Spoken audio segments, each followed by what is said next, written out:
안녕하세요, 여러분. 삶을 살다 보면 마음이 쉬지 못하고 늘 바쁘게 움직이는 순간이 많죠. 그런 날들 속에서 우리는 종종 평화를 멀리서 찾으려고 하고 그 과정에서 스스로를 더 지치게 만들기도 합니다.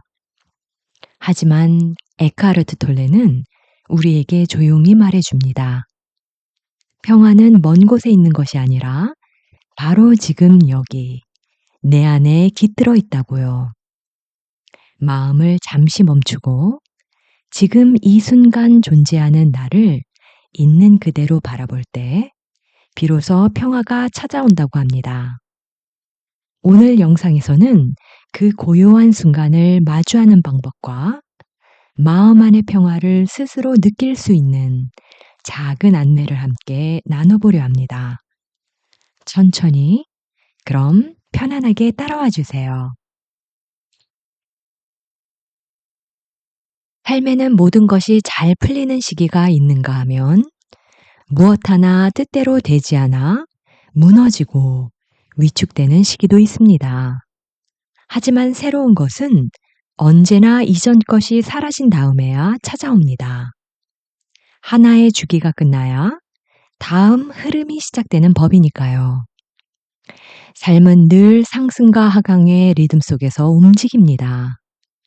문제는 그 흐름 중 어떤 시점을 붙잡고 그 상태를 유지하려 애쓴다는 데 있습니다. 변화를 받아들이기보다 버티려 할 때 삶 전체의 흐름을 거스르게 되고 그로 인해 고통이 시작됩니다. 그러나 무너짐과 해침의 과정 없이는 새로운 성장이 일어날 수 없습니다. 특히 하강의 시기는 영적인 눈으로 보면 매우 중요한 시기일 수 있습니다. 어쩌면 당신은 그런 상실을 겪었기에 지금 이 차원에 더 깊이 이끌리고 있는지도 모릅니다. 또는 겉으로는 성공했지만 그 안이 공허하고 무의미하게 느껴졌다면 그것은 실패가 아니라 깨어남의 문일 수도 있습니다. 이 형상의 세계에서 누구든 언젠가는 실패를 경험하게 됩니다. 모든 성취는 결국 사라지고 형상은 언제나 변하기 마련이니까요. 하지만 그렇다고 삶을 외면할 필요는 없습니다. 그 상황에서도 여전히 창조할 수 있고 새로운 형식을 만들며 그 안에서 기쁨을 누릴 수 있습니다. 다만 이제는 알게 되죠. 그 모든 것은 삶 자체가 아니라 삶을 둘러싼 상황일 뿐이라는 것을요. 진짜 삶은 그 어떤 형상에도 동일시되지 않는 존재로서의 나입니다. 삶의 주기는 크고 작은 흐름이 겹쳐 움직입니다. 몇 시간 안에 지나갈 수도 있고 몇 년간 이어지는 것도 있죠. 그 안에는 더 미세한 순환이 복잡하게 맞물려 있습니다. 특히 에너지가 위축되는 삶의 하강 주기가 찾아올 때 억지로 버티고 밀어붙이려 할수록 몸은 조용히 멈춤을 요청합니다. 질병이 찾아오는 것도 그 신호 중 하나입니다. 삶은 회복과 재정비가 필요하다고 말하고 있는 겁니다. 이런 하강의 시기를 받아들이기 어려운 건 여전히 마음과 자신을 동일시하고 있기 때문입니다. 무언가 해야 한다는 강박, 성과와 인정으로 자기를 증명하려는 충동은 깨어있지 않은 마음에서 비롯된 습관입니다. 그 흐름을 놓지 못할 때 몸이 나 대신 멈춰주려 합니다. 그래서 질병이나 탈진, 무기력 같은 방식으로 삶이 나를 쉬게 하기도 합니다. 마음은 어떤 상태를 좋다고 판단하는 순간 그 상태에 집착하게 되고 자신을 그것과 동일시하기 시작합니다. 관계, 재산, 지위, 지금 내 몸 상태와 같은 것들이 나를 기분 좋게 만들면 어느새 그것이 나의 일부가 돼버리는 것이죠. 하지만 세상의 모든 형상은 변합니다. 어제 좋았던 것이 오늘은 고통이 되고 어제의 풍요는 오늘의 공허로 소비로 바뀝니다. 사랑으로 시작된 결혼은 이혼이나 무기력한 동거로 바뀌기도 합니다. 어떤 조건이 사라질 때 그 없어짐 자체가 고통의 이유가 되기도 합니다. 마음은 사라진 것을 붙잡으려 애쓰고 그 저항 속에서 고통은 깊어집니다. 그 고통은 때로 몸 찢겨나가는 듯한 아픔처럼 느껴질 수도 있습니다. 하지만 결국 행복과 불행이 서로 다른 것이 아닙니다. 지금 이 순간을 살지 못할 때 마음은 시간이라는 틀을 통해 상황을 좋고 나쁜 것으로 나누기 시작합니다. 그 판단이야말로 고통의 뿌리입니다. 사실 상황 자체엔 좋고 나쁨이 없습니다.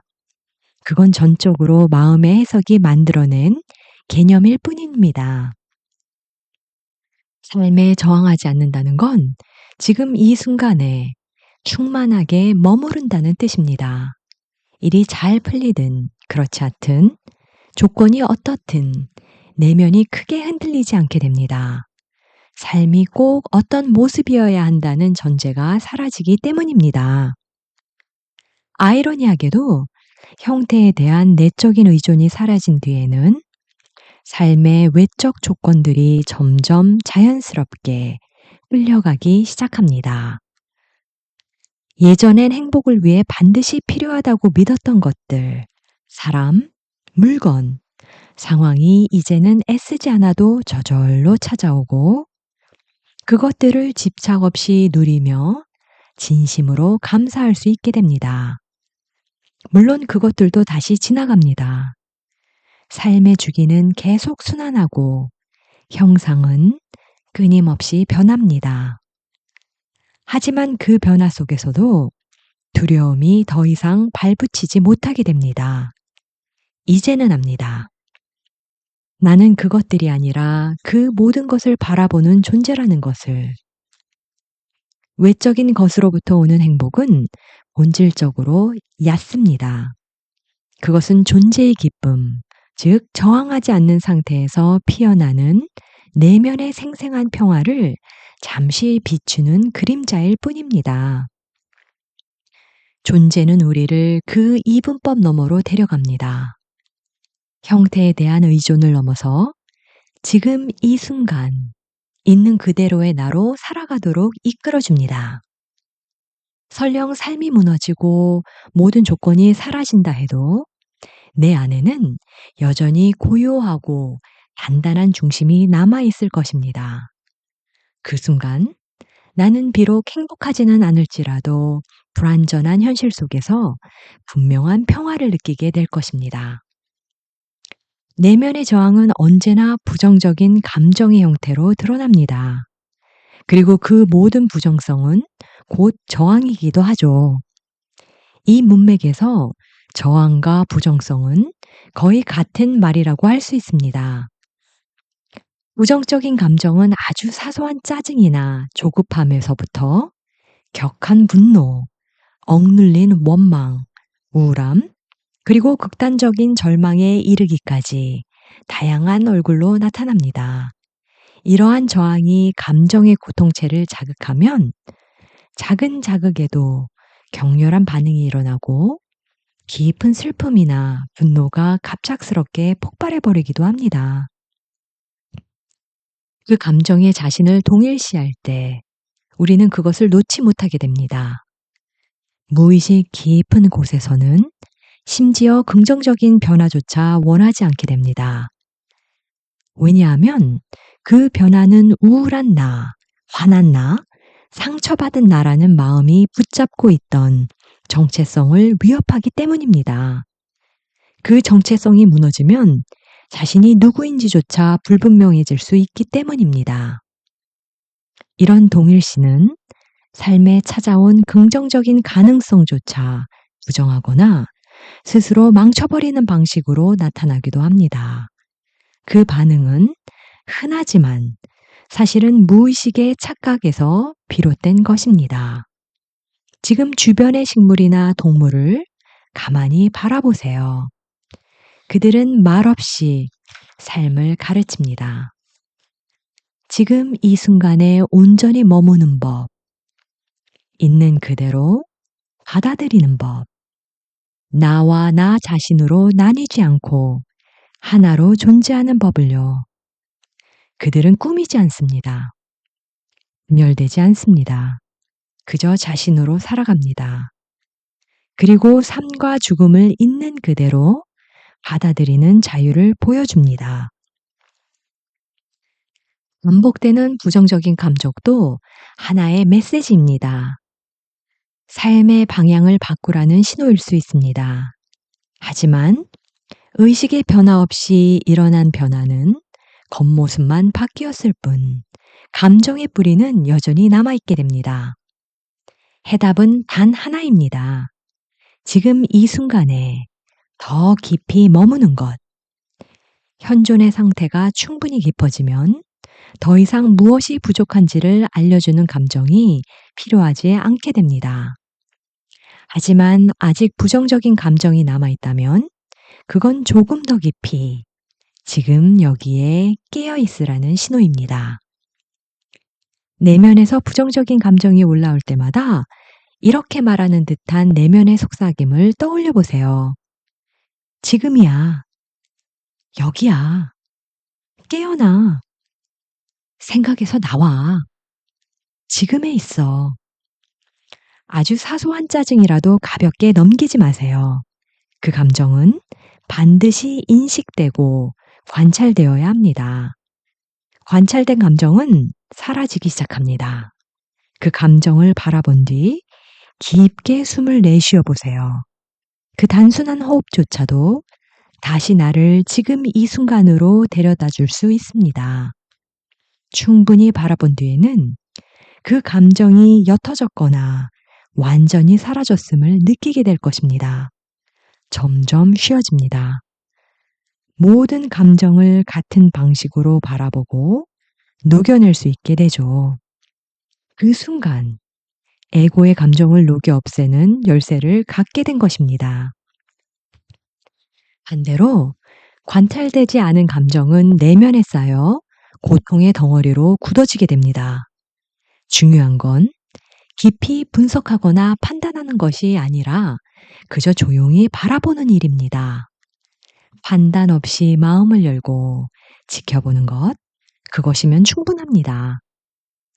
놓아버리기가 어렵다면 자신이 투명해졌다고 상상해 보세요. 그러면 외부 자극은 당신 안에 머무르지 못하고 자연스럽게 통과해서 흘러가게 됩니다. 이 연습은 아주 사소한 것부터 시작하는 게 좋습니다. 예를 들어 집에서 쉬고 있는데 갑자기 밖에서 날카로운 경적 소리가 들려옵니다. 그 순간 짜증이 올라옵니다. 그런데 그 짜증의 목적은 뭘까요? 사실 아무 목적도 없습니다. 그럼 왜 짜증이 났을까요? 그건 내가 짜증을 낸 것이 아니라 내 마음이 짜증을 낸 것입니다. 그 반응은 완전히 무의식적이고 자동적입니다. 왜냐하면 마음은 저항하면 상황이 사라질 것이라고 믿고 있기 때문입니다. 그러나 그것은 전혀 사실이 아닙니다. 오히려 저항은 더 큰 불편과 혼란을 내면에 남깁니다. 결국 소음보다 더 괴로운 건 마음의 저항입니다. 언제나 상황 그 자체보다 그 상황에 대한 마음의 반응이 더 괴롭습니다. 그러니 어떤 상황이든 그것을 깨어 있음의 계기로 바꿔보세요. 짜증, 분노, 불편함, 그 어떤 저항이라도 그 감정을 바라보는 바로 그 순간 깨어 있는 실천이 시작됩니다. 자동차 경적, 개 짖는 소리, 아이들 울음, 교통체증, 혹은 이런 일은 일어나지 말았어야 해 라고 느끼는 모든 상황까지 그 모든 것을 그냥 통과하게 두세요. 저항하지 않고 막지 않고 그저 흘러가게 두는 것입니다. 바로 그 순간 내면의 고유가 깨어나기 시작합니다. 누군가가 무례한 말을 하거나 상처 주는 말을 할 때 무의식적인 반응은 곧바로 맞받아치거나 방어하거나 마음을 닫는 것입니다. 하지만 그 말을 저항 없이 나를 통과하도록 둬보세요. 마치 상처받은 누군가가 거기 없다는 듯이 바로 그 상태가 용서입니다. 그렇게 존재할 때 나는 상처받을 수 없는 존재, 좌절에 휘둘리지 않는 의식의 자리에 있게 됩니다. 물론 원한다면 그 사람에게 그의 행동을 받아들일 수 없다고 분명히 말할 수 있습니다. 그러나 그가 나의 내면 상태까지 좌우할 수는 없습니다. 내면에 힘이 있는 상태로 에고의 개입 없이 사실만 전했기 때문입니다. 이제 나는 더 이상 누구의 통제 아래 있지도 않고 자신을 조정하려는 마음의 반응 패턴에도 휘둘리지 않습니다. 경적이든 무례한 말이든 재난이든 상황의 종류는 달라도 마음이 저항하는 방식은 언제나 같습니다. 아직도 무엇인가를 밖에서 찾고 있나요? 찾는 그 상태에서 벗어나지 못하고 있지는 않나요? 이번 워크숍은 뭔가 특별할 거야. 이번 방법이야말로 진짜일 거야. 이렇게 계속 다음 걸 기대하고 있다면 이 말을 꼭 기억해 보세요. 평화를 찾아 헤매지 마세요. 지금 이 순간이 아닌 다른 상태를 바라지 마세요. 그 순간부터 내면에서는 갈등이 일어나고 무의식적인 저항이 시작됩니다.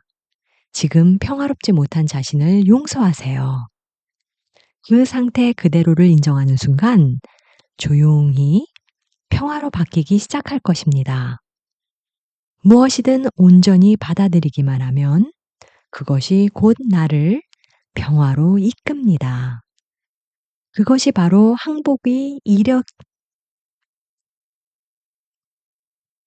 그것이 바로 항복을 일으키는 기적입니다. 지금 있는 그대로를 받아들이는 순간 모든 순간은 가장 좋은 순간이 됩니다.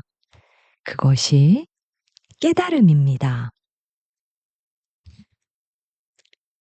마음이 만들어낸 모든 대립을 넘어서는 순간 나는 마치 깊은 호수와 같은 상태에 이릅니다. 삶의 외적 상황에서 무슨 일이 일어나든 그것은 호수 표면에서 일어나는 일에 불과합니다.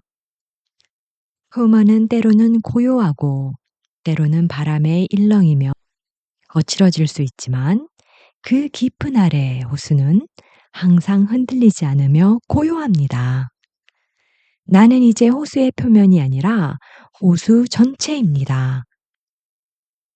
그 고요한 내면에 깊은 나와 연결된 변하지 않는 본질입니다. 호수의 표면이 아니라 호수 전체로 살아갑니다. 변하지 않는 내면의 깊이, 그 존재와 연결된 진짜 나로 머무르게 됩니다. 이 상태에서는 어떤 상황이 일어나도 정신적으로 얽매이지 않고 변화에 저항하지 않게 됩니다. 내면의 평화는 외부 상황에 달려있지 않기 때문입니다. 존재는 시간과 죽음을 초월하여 변하지 않는 본질 속에 머물러 있기 때문입니다.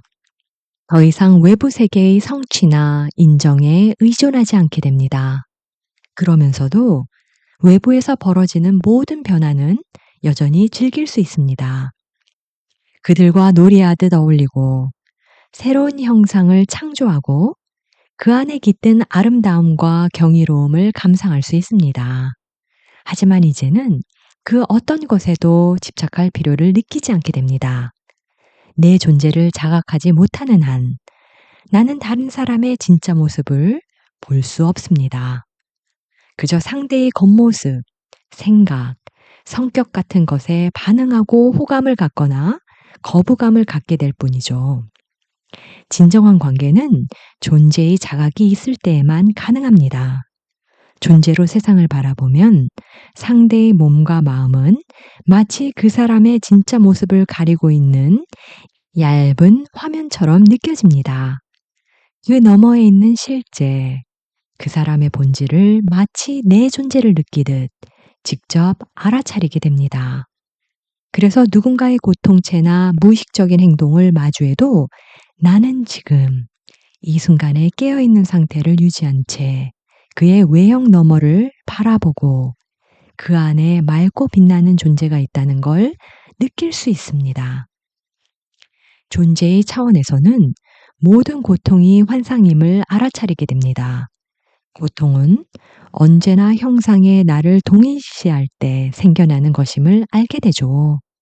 이 자각이 일어나는 순간 때때로 내면의 고통이 사라지는 깊은 치유의 기적이 일어나기도 합니다. 준비된 사람이라면 이 순간이 존재의식이 깨어나는 계기가 될 수도 있습니다. 자비심, 연민이란 나와 모든 생명이 본질적으로 연결되어 있다는 자각입니다. 다음에 누군가를 보며 저 사람과는 정말 아무 공통점도 없어 라고 느껴진다면 이 사실을 떠올려 보세요. 나와 그 사람은 결국 같은 운명을 지닌 존재라는 사실을요. 2년 후든 70년 후든 언제인지와는 상관없이 두 사람 모두는 언젠가 시신이 되고 먼지가 되고 결국은 사라질 것입니다. 이 자각은 교만을 누그러뜨리고 삶과 타인을 대하는 태도에 자연스러운 겸손을 불러옵니다. 이 사실이 부정적인 걸까요? 아닙니다. 그저 사실일 뿐입니다. 이 점에서 보면 나와 모든 생명체는 본질적으로 완전히 평등합니다. 가장 강력한 영적 수행 중 하나는 자신의 육체를 포함한 모든 형상 있는 것들의 죽음을 깊이 명상하는 것입니다. 이를 죽기 이전의 죽음이라고 부릅니다. 그 안으로 깊이 들어가 보세요. 나의 물질적 형상, 기억, 과거 전체가 서서히 사라지고 사라지다가 마침내 모든 생각과 마음마저도 사라지는 순간이 찾아옵니다. 그런데도 나는 여전히 그곳에 있습니다. 그것이 바로 나의 본질, 신성한 현존입니다. 완전히 깨어 있으면서도 아무 것에도 가려지지 않은 진정한 나. 진정한 것은 결코 죽지 않습니다. 죽는 것은 이름과 형상, 그리고 에고뿐입니다. 이 깊은 차원에서의 연민은 가장 넓은 의미의 치유가 됩니다. 이 상태에서는 어떤 행동보다 존재 그 자체로서 치유의 힘을 지닙니다. 나와 마주하는 모든 사람은 그것을 자각하든 그렇지 않든 내 안에 머무는 평화와 연결됩니다. 그리고 나로부터 발산되는 고요함 속에 자연스레 물들게 됩니다. 내가 완전히 현존하고 있을 때 다른 사람이 무의식적인 행동을 하더라도 거기에 반응할 필요를 느끼지 않게 됩니다. 반응하지 않음으로써 그 행동에 현실성을 부여하지 않게 되는 것이죠. 내 안의 평화는 너무도 깊고 넓어서 그 평화가 아닌 것은 애초에 존재하지 않았던 것처럼 자연스럽게 사라집니다. 이렇게 행동과 반응으로 이어지던 모든 업보의 고리는 조용히 끊어집니다. 심지어 동물원, 나무들, 꽃들조차도 내가 머무는 평화에 반응합니다. 그 어떤 가르침 없이도 존재 그 자체로 말하게 됩니다. 신의 평화를 드러내는 존재로서 나는 말없이 세상에 가르침을 전하게 됩니다. 그 순간 나의 존재는 세상의 빛이 됩니다.